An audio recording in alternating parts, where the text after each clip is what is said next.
Good afternoon, everybody. I brought a very special guest with me today, as you can see, Secretary McMahon. So I will begin my remarks. She's going to speak, and then we'll take some questions. She'll take questions, and I'll take questions from you as well. First off, yesterday, First Lady Melania Trump and Second Lady Usha Vance traveled to Marine Corps Air Station New River and Camp Lejeune in North Carolina, where they spent the day meeting with students, educators, military families, and United States Marines.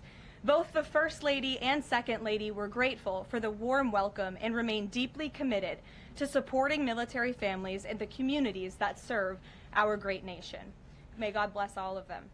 In economic news, the September jobs report showed the American economy remains strong, with 119,000 new jobs added, more than double expectations. These gains came after the summer passage of President Trump's historic tax cuts and multiple big trade deals with countries around the world. In particular, construction jobs surged by 19,000 in September, the largest monthly gain in a year.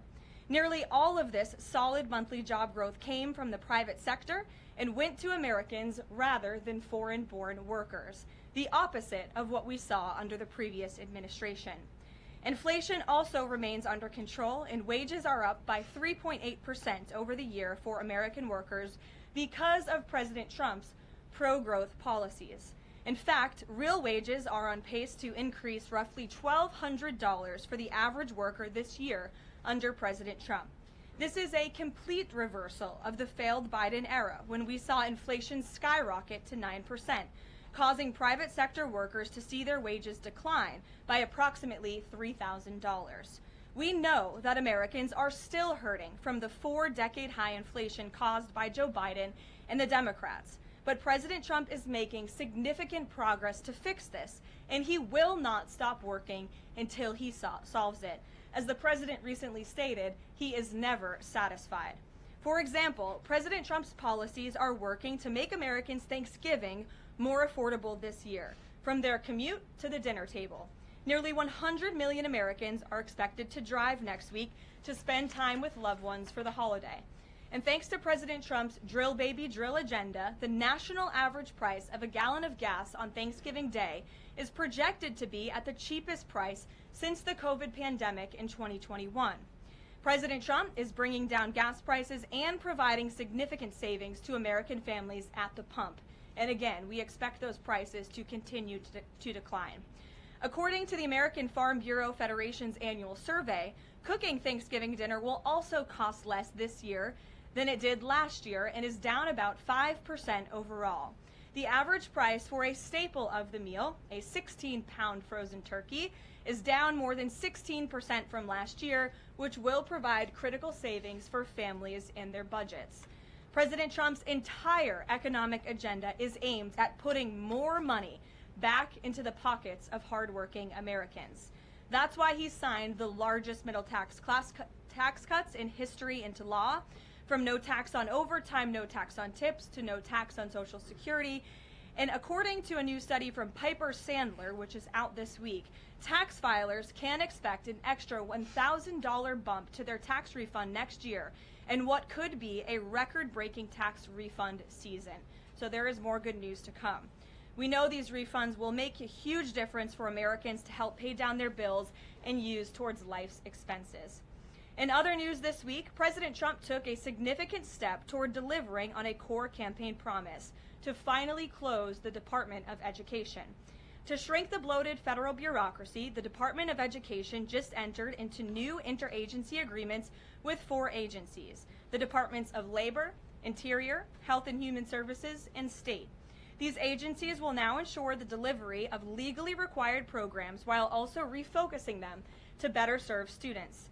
This common sense action brings the Trump administration much closer to finally returning education where it belongs, at the state and local level, not in Washington, D.C.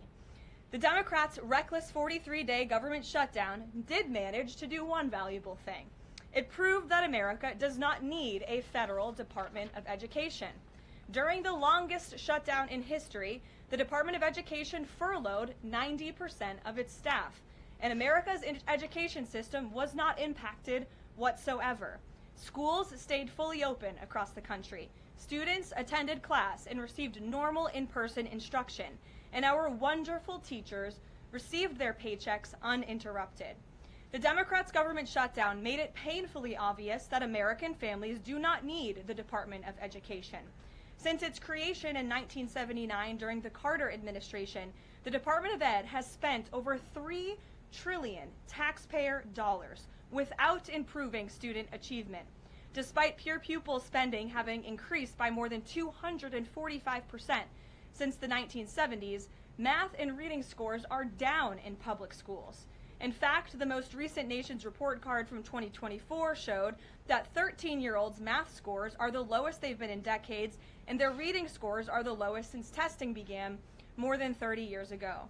It's clear that throwing more money at a broken system does not work, and that's why President Trump appointed the amazing leader behind me, our Secretary of Education, Linda McMahon, who is making these monumental changes at the direction of the President. We're very grateful to have you here today to talk about these changes and then take some questions. Hopefully folks in this room will have some questions on the very important topic of education. So please, Mrs. Secretary. Thank you. Thank you very much, Karoline. It's really a pleasure to be here with you today, and thank all of you for being here as well. My purpose here is to speak directly to the American families, not just you, but to the American families, about the work this administration is doing in education to reverse our national decline with a hard reset of our educational system. That reset was a top campaign promise from President Trump to send education back to the states and end Washington's micromanagement of education once and for all. This week we took the most decisive steps thus far to make good on this promise to you.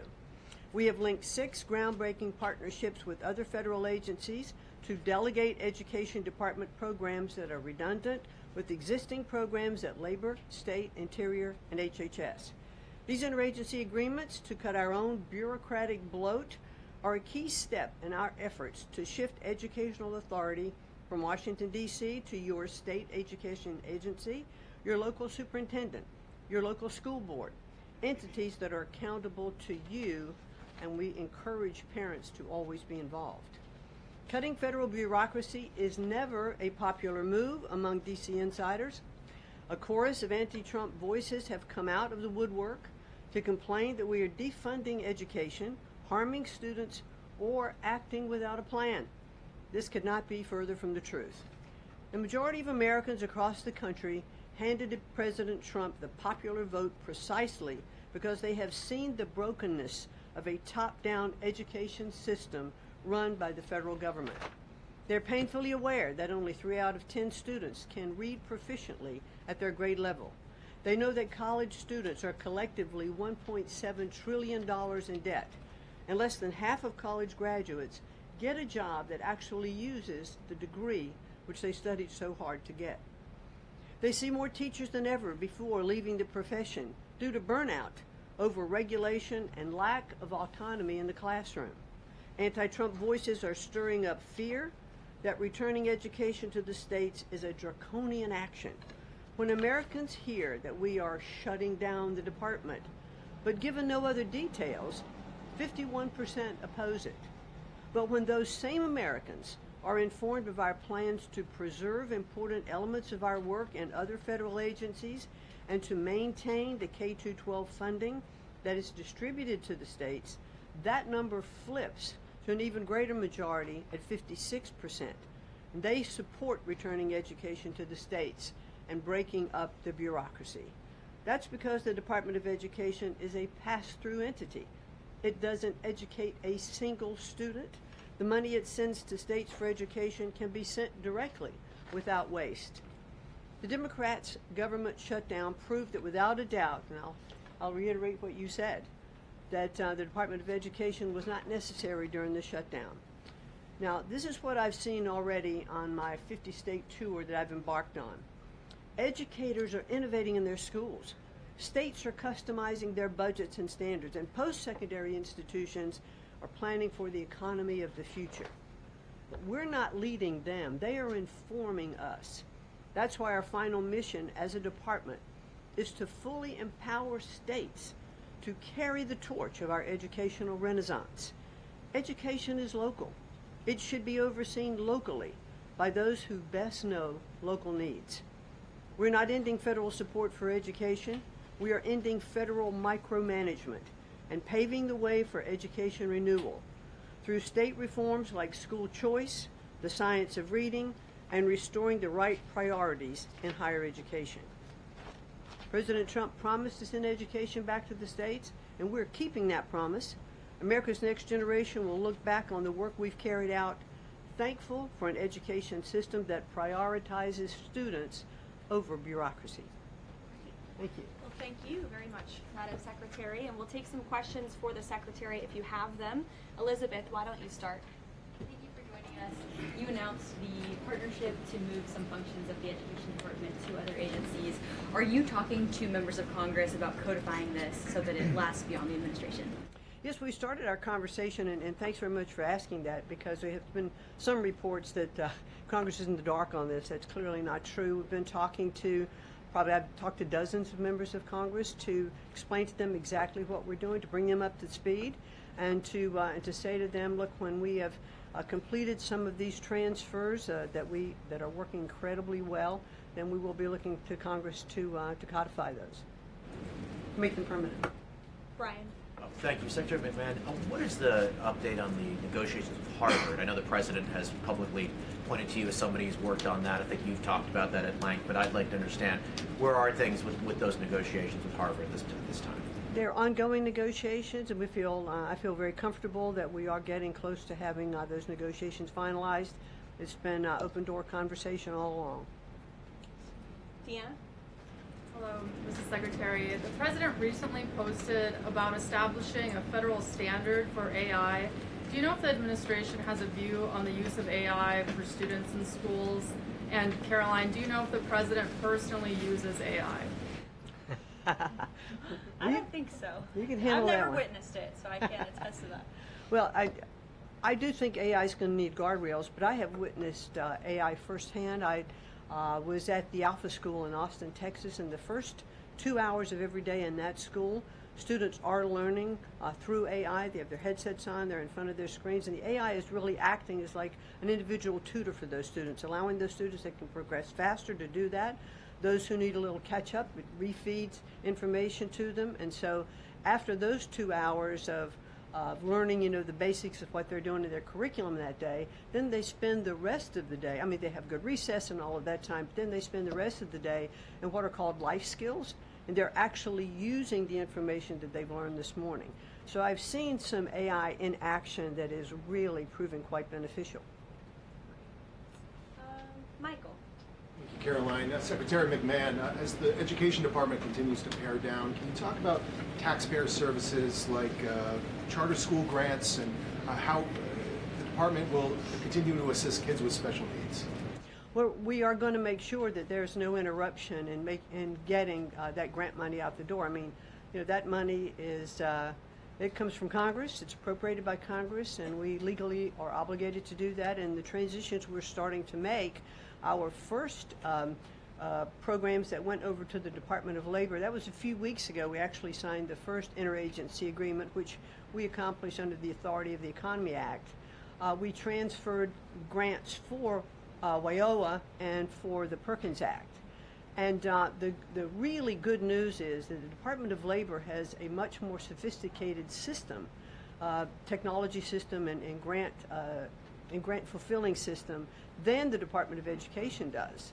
As a matter of fact, our executive manager that went over with that group over to Labor said he would compare what the labor system is to education's like held together by bubble gum that is not connected to any other part. So we were able to get those grants out the door more smoothly, and states have actually better access for those systems than they do at the Department of Education. So that's a real bonus.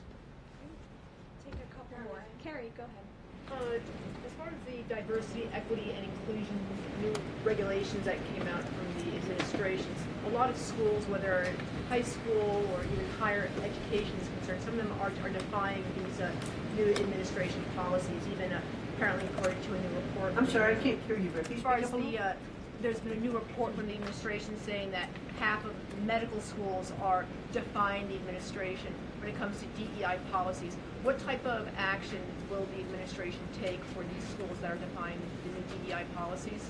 Well, certainly the president has been very clear, and the Department of Education has taken measures to make sure that as schools are developing, their policies, or if they have open DEI offices, they're closed, or DEI regulations and rules are stripped, from their programs, and so that will continue.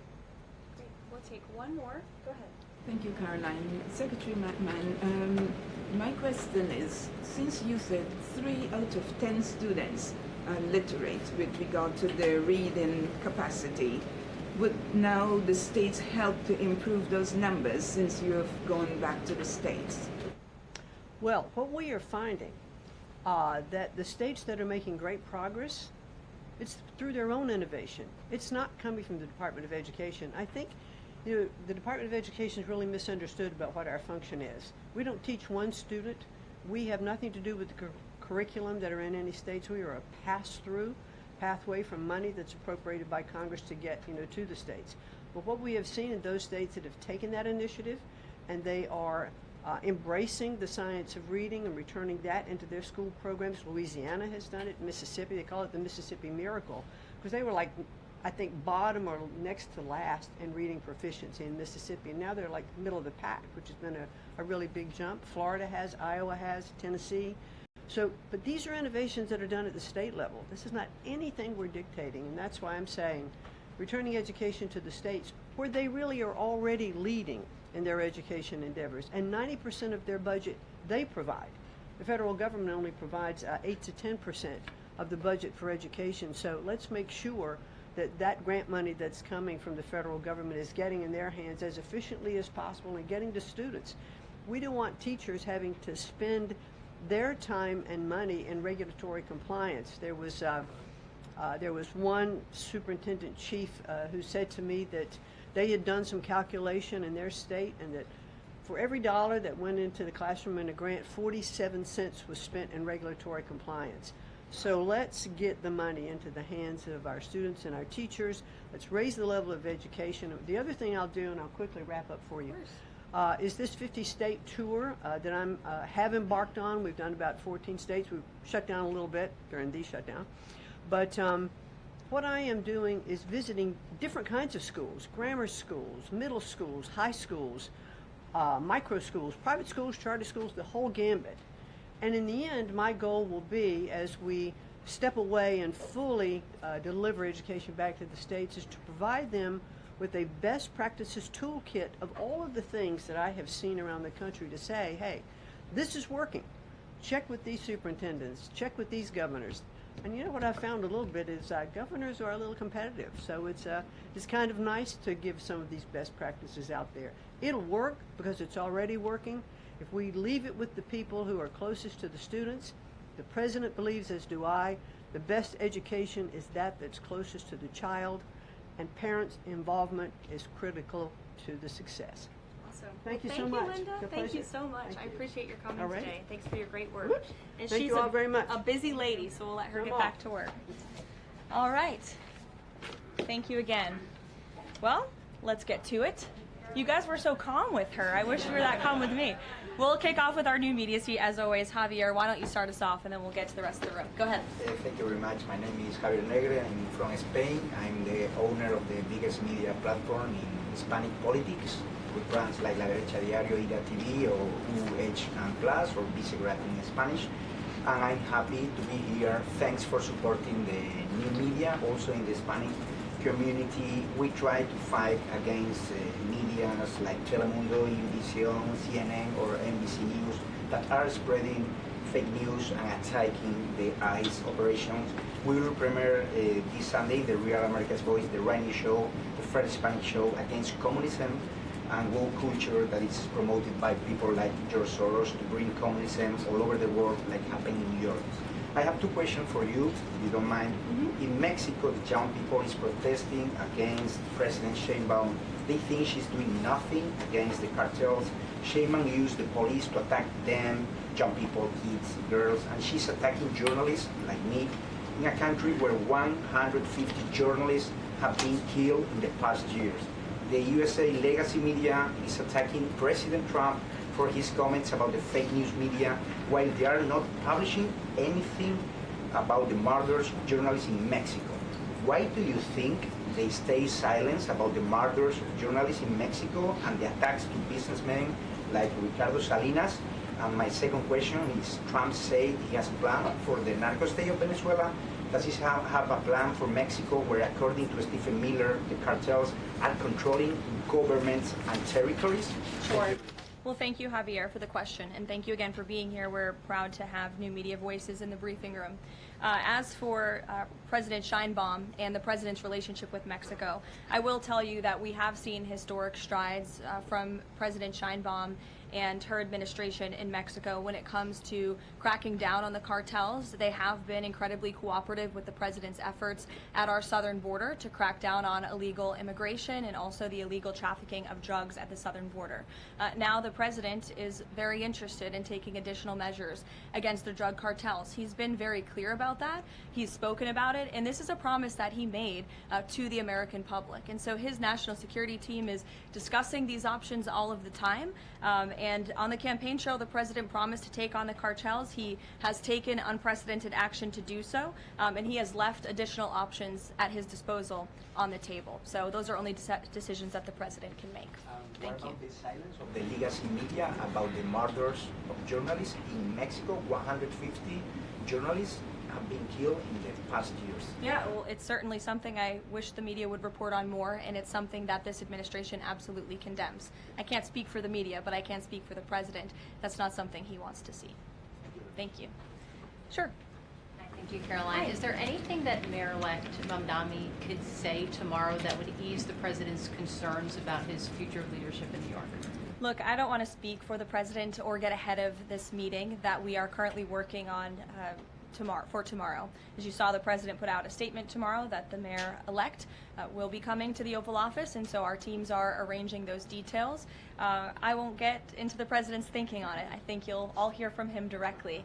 I also think I will just add, it speaks volumes that tomorrow we have a communist coming to the White House because that's who the Democrat Party elected as the mayor of the largest city in the country. I think it's very telling, but I also think it speaks to the fact that President Trump is willing to meet with anyone and talk to anyone and to try to do what's right on behalf of the American people, whether they live in blue states or red states or blue cities, in a city that's becoming much more left than I think this president ever anticipated in his many years of living in New York himself. Nancy. Thanks, Caroline. This morning, President Trump accused 6 Democratic lawmakers of seditious behavior punishable by death. Just to be clear, does the president want to execute members of Congress? No. Let's be clear about what the president is responding to, because many in this room want to talk about the president's response, but not what brought the president to responding in this way. You have sitting members of the United States Congress who conspired together to orchestrate a video message to members of the United States military, to active duty service members, to members of the national security apparatus, encouraging them to defy the president's lawful orders. The sanctity of our military rests on the chain of command. And if that chain of command is broken, it can lead to people getting killed. It can lead to chaos. And that's what these members of Congress who swore an oath to abide by the Constitution are essentially encouraging. We have 1.3 active duty service members in this country. And if they hear this radical message from sitting members of Congress, that could inspire chaos, and it could incite violence, and it certainly could disrupt the chain of command. These 3 members of Congress, I will also add, knew exactly what they were doing. You look at Alyssa Slotkin. She's a former member of the CIA. Mark Kelly was a captain in the U.S. Navy. Maggie Goodlander was a naval officer, and notably, she is also the wife of Joe Biden's national security former advisor, Jake Sullivan. And so these members knew what they were doing. They were leading into their credentials as former members of our military, as veterans, as former members of the national security apparatus to signal to people serving under this commander-in-chief, Donald Trump, that you can defy him and you can betray your oath of office. That is a very, very dangerous message, and it perhaps is punishable by law. I'm not a lawyer. I'll leave that to the Department of Justice and the Department of War to decide. But the president has Chris, go frequently, ahead. but Caroline, can I just follow up? The president and the vice president, for that matter, have accused the other side of encouraging political violence. Isn't that exactly what the president is doing when he says that members of Congress should be killed? Why aren't you talking about what these members of Congress are doing to encourage and incite violence? They are literally saying to 1.3 million active duty service members not to defy the chain of command, not to follow lawful orders. Every single You can refuse an illegal order, which But is they are, illegal from but they're military suggesting, Nancy, that the president has given illegal orders, which he has not. Every single order that is given to this United States military by this commander-in-chief and through this chain of command, through the Secretary of War, is lawful. And the courts have proven that. This administration has an unparalleled record at the Supreme Court because we are following the laws. We don't defy court orders. We do things by the books. And to suggest and encourage that active duty service members defy the chain of command is a very dangerous thing for sitting members of Congress to do. And they should be held accountable, and that's what the president wants to see. Phil. Thank you. Ambassador Mike Huckabee had a meeting with Jonathan Pollard, a former U.S. citizen who was convicted and spent 3 decades in jail for selling state secrets to Israel. Did the White House know that that meeting was going to happen? Does the administration condone it? The White House was not aware of that meeting, but the president stands by our ambassador, Mike Huckabee, and all that he's doing for the United States and Israel. You said that the president was going to do what was right for U.S. citizens, regardless of whether they lived in blue or red states. I'm curious if there's any chance in tomorrow's meeting with Mayor-elect Mamdani that he will be able to convince the president to abandon that promise to cut off federal funding to New York City. Look, Phil, we'll see how the meeting goes tomorrow, and I'll let the president speak for himself. Natalie. Thank you, Caroline. What did the president mean when he called reporter piggy? Look, the president is very frank and honest with everyone in this room. You've all seen it yourself. You've all experienced it yourselves, and I think it's one of the many reasons that the American people reelected this president, because of his frankness. And he calls out fake news when he sees it. He gets frustrated with reporters when you lie about him, when you spread fake news about him and his administration. But he also is the most transparent president in history, and he gives all of you in this room, as you all know, unprecedented access. You are in the Oval Office almost every day asking the president questions. And so I think the president being frank and open and honest to your faces rather than hiding behind your backs is frankly a lot more respectful than what you saw in the last administration, where you had a president who lied to your face and then didn't speak to you for weeks and hid upstairs and didn't take your questions. So I think everyone in this room should appreciate the frankness and the openness that you get from President Trump on a near daily basis. And Go ahead. As a follow-up, Yes. The Go Washington ahead. Post just Go ahead. reported that the Coast Guard has I'm stopped calling on considering- Bloomberg. Go ahead. Caroline, thank you. 2 questions for you. The New York Times is reporting that the administration is now sending a U.S. official to the G20. They're sending Mark Dillard. Can you confirm if that is true, and then also explain the shift in? I'd be happy to explain, because there is not a shift. The United States is not participating in official talks at the G20 in South Africa. I saw the South African president running his mouth a little bit against the United States and the president of the United States earlier today, and that language is not appreciated by the president or his team. The ambassador or the representative of the embassy in South Africa is simply there to recognize that the United States will be the host of the G20. They are receiving that send-off at the end of the event. They are not there to participate in official talks, despite what the South African president is falsely claiming. On Ukraine, there have been reports that President Zelensky said, he's looking to look at the plan. That there's been reports about the Trump administration proposing a plan. Can you just give an update on where Russia-Ukraine stands, and does the president plan to speak with Zelensky anytime soon, or when can you expect that? So I'm happy to provide an update. I've seen quite a bit of reporting on the latest with Russia-Ukraine, so let me clarify and give you guys the truth on where it currently stands. President Trump has made it very clear since day one, and even on the campaign trail, that he wants to see this war come to an end. He has grown increasingly frustrated with both sides of this war, Russia and Ukraine alike, for their refusal to commit to a peace agreement But nevertheless, the president and his national security team are steadfast in seeing this war come to an end, to end the killing and deliver on the president's promise. Special Envoy Witkoff, Marco Rubio, have been working on a plan quietly for about the last month. They've been engaging with both sides, Russia and Ukraine, equally to understand what these countries would commit to in order to see a lasting and durable peace. That's how you get to a peace negotiation, right? That's how it worked with Israel, with respect to Israel and Gaza and all of the Arab countries in the Middle East. That's how we accomplished that historic agreement, which the UN, by the way, voted to commit to and accept this week, which was a huge monumental moment. So they have been engaged with both sides, and these talks are continuing. As always, I'm not going to litigate the details of this plan as it's ongoing and it's in flux, but the president supports this plan. It's a good plan for both Russia and Ukraine, and we believe that it should be acceptable to both sides, and we're working very hard to get it done. And I'll also add, I know Secretary Driscoll did meet with President Zelensky today. We spoke with him. He was very optimistic following that meeting, and so again, we are having good conversations with both sides with respect to ending this war. Sure, go ahead. On Ukraine, you said this is a good plan. So according to our sources, this proposal demands major concessions from Ukraine and doesn't demand much from Russia. So was Russia involved in drafting Your this? understanding is wrong. Have you read the full plan?